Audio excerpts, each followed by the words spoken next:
भी कर लीजिए। और यहाँ तो क्वेश्चन को एक एक लाइन आपको समझाएंगे, जहाँ भी अगर दिक्कत होगा वहाँ पे क्या कीजिएगा, तुरंत कमेंट कीजिएगा। तो क्वेश्चन है 4 ग्राम सोडियम हाइड्रोक्साइड को जल में घोलकर विलयन का कुल आयतन 250 ml कर दिया गया। तो 4 ग्राम जो है सोडियम हाइड्रोक्साइड, तो सोडियम हाइड्रोक्साइड का सूत्र होता है NaOH होता है, और जल में घोलकर विलयन का कुल आयतन कितना है 250 ml कर दिया गया। तो विलयन की नार्मलता ज्ञात कीजिए। तो नार्मलता कैसे ज्ञात करेंगे, तो सबसे पहले यहाँ लिखेंगे हल, और हल में यहाँ लिखेंगे मात्रा। क्या लिखेंगे, मात्रा। तो मात्रा इसमें कितना है, तो यहाँ नोट कर लेंगे, मात्रा जो है क ग्राम है, तो 4 ग्राम है। तो मात्रा बराबर लिखेंगे 4 ग्राम। अब ये मात्रा तो 4 ग्राम हो गया। उसके बाद से यहाँ लिखेंगे NaOH, NaOH का यहाँ लिखेंगे तुल्यांकी भार, यहाँ लिख देंगे तुल्यांकी भार। तो तुल्यांकी भार कैसे निकाला जाता है, अब एक एक लाइन को समझिए और तुल्यांकी भार को यहाँ पर निकालना सीखिए। तो Na का नाम है सोडियम, और सोडियम का परमाणु भार जो होता है वह 23 होता है। कितना होता है, 23 होता है प्लस। और O का कितना होता है, तो 16 होता है। और H का कितना होता है, तो H का जो होता है 1 होता है। अब ये 23, 16 और 1 जोड़ लेंगे तो कितना हो जाएगा, तो यह 40 हो जाएगा। कितना हो गया, 40। तो NaOH का तुल्यांकी भार कितना हो गया, 40 हो गया। अब यहाँ पे आयतन लिखेंगे। क्या लिखेंगे, आयतन। तो यहाँ आयतन कितना है, तो यहाँ नोट करेंगे आयतन जो है 250 ml है, 250 ml मिलीलीटर है।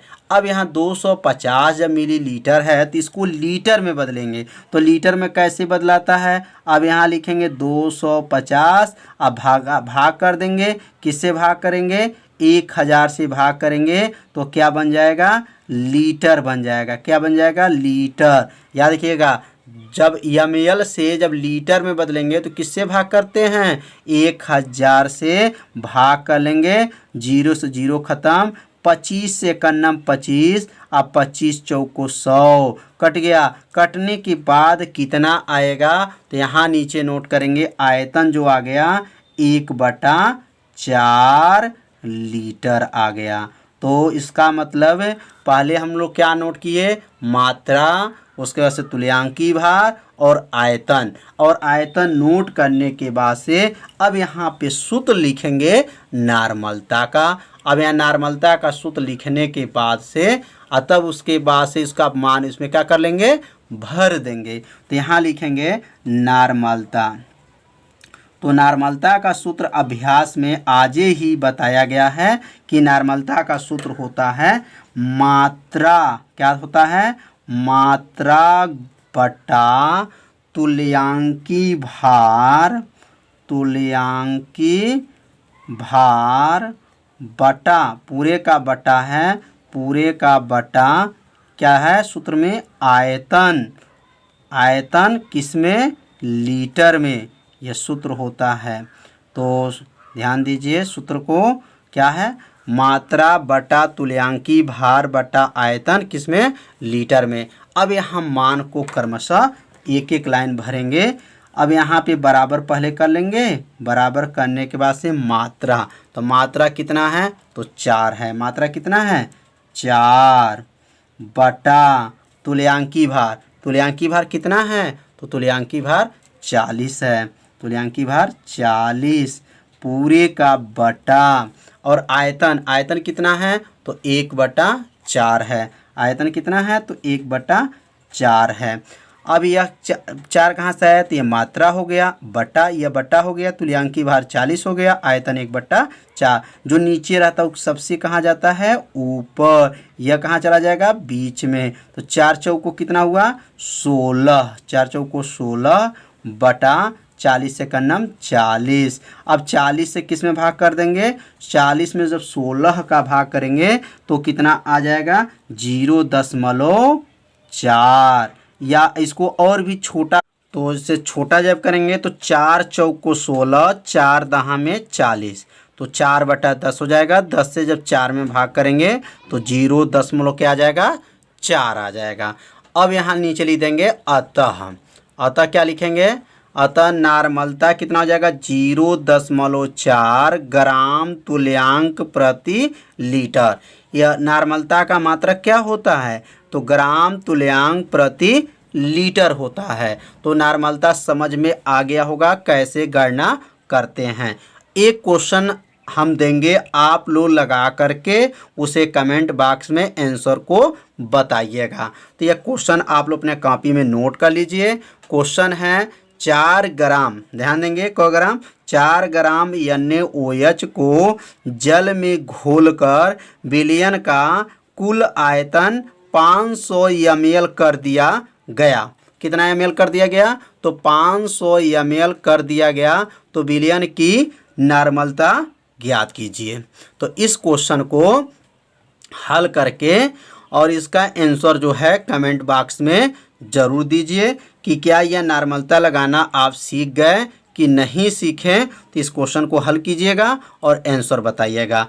अब हम लोग अगला क्वेश्चन पे चलेंगे। तो दूसरा प्रश्न है 20.6 ग्राम NaBr को 500 मिली जल में घोला गया है। प्राप्त विलयन की मोलरता क्या होगी। Na बराबर 23 है और Br बराबर 80 है। Na बराबर 23 का मतलब हो गया कि Na का जो परमाणु भार होता है वह 23 होता है और Br का जो परमाणु भार होता है वह कितना होता है, 80 होता है। तो यह क्वेश्चन को पहले अपने कॉपी में नोट कर लीजिए और किसकी गणना करेंगे, मोलरता का। तो एक एक लाइन समझेंगे। अब यहाँ लिखेंगे हल। क्या लिखेंगे, हल लिखने के बाद से और यहाँ पहले देखेंगे मात्रा कितना है। तो मात्रा यहाँ कितना है, तो यहाँ लिखेंगे मात्रा बराबर है 20.6 ग्राम है। 20 कितना है, 6 ग्राम है। तो एक मान तो नोट हो गया। उसके बाद से यहाँ आयतन कितना दिया गया है, तो आयतन 500 मिली दिया गया है। अब यहाँ पहले NaBr का जो है पहले अणुभार निकालेंगे। NaBr का जो है का अणुभार। तो अणुभार कैसे ज्ञात करते हैं, तो सबसे पहले लिखेंगे Na का जो है परमाणु भार कितना होता है, तो 23 होता है, प्लस हो गया। और Br का कितना होता है, तो 80 होता है। 80 में जब 23 जोड़ लेंगे तो कितना होगा, 103 हो जाएगा। उसके बाद से यहाँ लिखेंगे आयतन। क्या लिखेंगे, आयतन। आयतन कितना है, तो आयतन जो है 500 ml है। तो 500 यहाँ लिख देंगे ml है। अब यहाँ पर 500/1000 से क्या कर देंगे, भाग कर देंगे। जब 1000 से जब भाग कर देंगे तो किस में आ जाएगा, लीटर में आ जाएगा। अब यहाँ 0 से 0 को काट दीजिए। 5 × 5, 5 दूनी 10, कितना आ गया, बराबर कर लेंगे 1/2 लीटर। 1 कितना आ जाएगा, 2 लीटर हो जाएगा। तो समझ में आ गया होगा कि आयतन 1/2 लीटर कैसे हुआ। 500 ml था, 1000 से भाग करेंगे 1/2 लीटर हो गया। उसके बाद से यहाँ पे अब जो है सूत्र लिखेंगे मोलरता का। तो मोलरता का सूत्र क्या होता है, तो यहाँ लिखेंगे मोलरता बराबर होता है, मोलरता बराबर सूत्र को अभ्यास में बताया गया है। तो मोलरता का सूत्र क्या बताया गया है, मात्रा बटा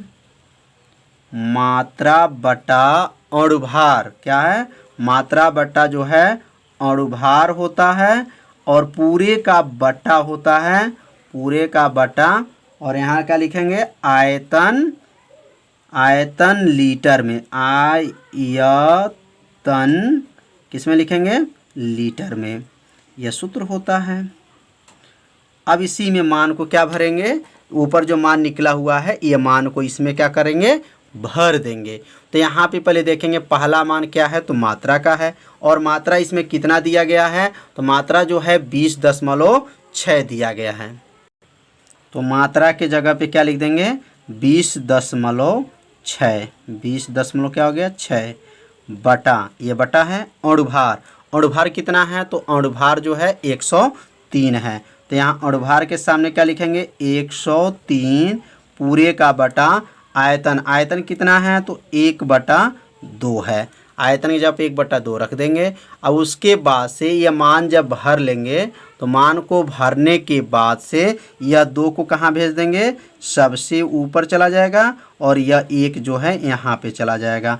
अब जब 2 में इसमें गुणा करेंगे 20.6 में किससे गुणा करेंगे 2 से गुणा करेंगे तो 2 छके 12 को 2, फिर दशमलव लगाएंगे, फिर लिखेंगे 2 शून्य 0 और हासिल में लेके कितना हो गया 1 और 2 दूना 4 तो 41.2 बटा यहाँ क्या हो जाएगा 103। अब 41.2 में 103 से जब भाग कर देंगे तो कितना आ जाएगा 0.4। कितना आएगा 0.4 आ जाएगा। अब यहाँ नीचे लिख देंगे अतः लिखेंगे अतः मोलरता बराबर कितना आ गया तो मोलरता बराबर हो जाएगा, मोलरता बराबर कितना आया है 0.4। मात्रक क्या होता है इसका मात्रक बताया गया है ग्राम अणु प्रति लीटर। इसका मात्रक क्या हो जाएगा ग्राम अणु प्रति लीटर हो जाएगा या मोल प्रति लीटर भी हो जाएगा। तो यह क्वेश्चन समझ में आ गया होगा कि मोलरता कैसे गणना किया गया। अब एक क्वेश्चन इसमें भी दिया जा रहा है, आप इसको सॉल्व करके बताइएगा इसका आंसर क्या आएगा। तो क्वेश्चन को ध्यान से पढ़ेंगे और अच्छे से इसको क्या कर लीजिए नोट कर लीजिए। तो क्वेश्चन नोट कर लीजिए 5.3 ग्राम Na2CO3 सोडियम कार्बोनेट 500 ml जल में घुला है, इसकी मोलरता ज्ञात कीजिए। तो मोलरता ज्ञात करना है, इसे अपने कॉपी में लगा करके आंसर को कमेंट बॉक्स में ज़रूर भेजिए। और यहाँ पे इसका परमाणु भार क्या है, सोडियम का क्या होता है तो 23 होता है और कार्बन का 12 और ऑक्सीजन का क्या होता है 16 होता है। तो मोलरता कैसे निकाला जाता है इसे हल कीजिए और इसका आंसर को कहाँ भेजिए कमेंट बॉक्स में टाइप करके हमारे पास भेजिए। तो हम समझेंगे कि आप लोग मोलरता लगाना सीख गए। अब हम लोग सीखेंगे अगला प्रश्न मोलरता पर। तो क्वेश्चन है एक लवण का अणुभार 30 है, लवण की 3 ग्राम मात्रा 250 ग्राम जल में विलीन की गई है, विलयन की मोलरता ज्ञात कीजिए। तो अब यहाँ पे जो है मोलरता की गणना करना है। तो सबसे पहले यहाँ क्या लिखेंगे हल लिखेंगे और हल लिखने के बाद से यहाँ लिखेंगे कि अणुभार कितना दिया गया है क्वेश्चन में। तो अणुभार जो है इसमें 30 दिया गया है। क्वेश्चन में कितना अणुभार है तो 30 है। तो यहाँ लिख लेंगे अणुभार बराबर कर लेंगे 30। एक मान जो है मालूम हो गया। अब मात्रा जो कितना है तो मात्रा 3 ग्राम है। तो यहाँ लिखेंगे मात्रा बराबर करेंगे और यहाँ लिखेंगे 3 ग्राम। मात्रा कितना हो गया तो 3 ग्राम। और आयतन कितना दिया गया है तो यहाँ पर यहाँ आयतन नहीं दिया गया है, यहाँ विलयन का भार दिया गया है। कितना दिया गया विलयन का भार। तो यहाँ लिख देंगे विलयन का भार, विलयन का भार, विलयन का भार। तो विलयन का भार कितना है तो 250 ग्राम है। अब ये ग्राम को किस में बदलेंगे केजी में। 250 बटा 1000 से क्या कर देंगे भाग कर देंगे, वो किस में आ जाएगा केजी में। अब 0 से 0 को काट देंगे, 25 से का नाम 25, 25 चौको 100 कितना आ गया तो 1/4 केजी हो गया। तो 1/4 केजी कैसे हुआ समझ में आ गया होगा कि ये 0 0 काटे, 25 से का नाम 25, 25 100 को 100 1/4 केजी। अब यहाँ पे किसकी गणना करना है तो मोललता की गणना करना है। अब यहाँ सूत्र लिखेंगे मोललता का। तो मोललता का सूत्र क्या होता है? मोललता। तो मोललता का सूत्र होता है मात्रा बटा अणु भार बटा विलयन का भार, किसमें? केजी में होता है। तो यहाँ मात्रा कितना है? तो मात्रा जो है 3 ग्राम है, और अणु भार कितना है? तो 30 है, और विलयन का भार कितना है? तो 1/4 केजी है। यह मान को यहाँ पे क्या रखेंगे? नोट कर लेंगे। अब यहाँ पे क्या हो गया? 3/3 कहाँ से आया? तो ये मात्रा का मान हो गया, यह अणुभार हो गया, और यह जो है विलयन का भार है। जो नीचे सबसे ऊपर जाएगा यह बीच में चला जाएगा। तो 4×3 12/30 का नाम 30 हो जाएगा। अब यह 6 से इसको जब काट देंगे तो 6 दूनी 12, 6×5 30, 2/5। अब 2/5 हो गया। 5 से इसमें क्या करेंगे? भाग करेंगे। तो 5 से जब भाग करेंगे तो यहाँ दशमलव लगा करके 0 बढ़ा लेंगे। 5 चौको 20, तो 0.4 हो जाएगा। अब यहाँ लिख देंगे अतः। अतः लिख देंगे मोललता बराबर 0.4 ग्राम अणुभार बटा क्या होता है? केजी हो गया। तो समझ में आ गया होगा कि मोललता की गणना कैसे करते हैं। तो आज का वीडियो आप लोग को पूरा समझ में आया होगा। यदि आपको समझ में नहीं आया होगा तो ज़रूर कमेंट कीजिएगा। यदि मेरे चैनल पर आप पहली बार आए हैं तो मेरे चैनल को क्या कीजिए? सब्सक्राइब कर लीजिए, और बेल आइकन घंटी के ऑप्शन को भी ओके कर लीजिए, जिससे कोई भी वीडियो को अपलोड किया जाए तो उसका मैसेज तुरंत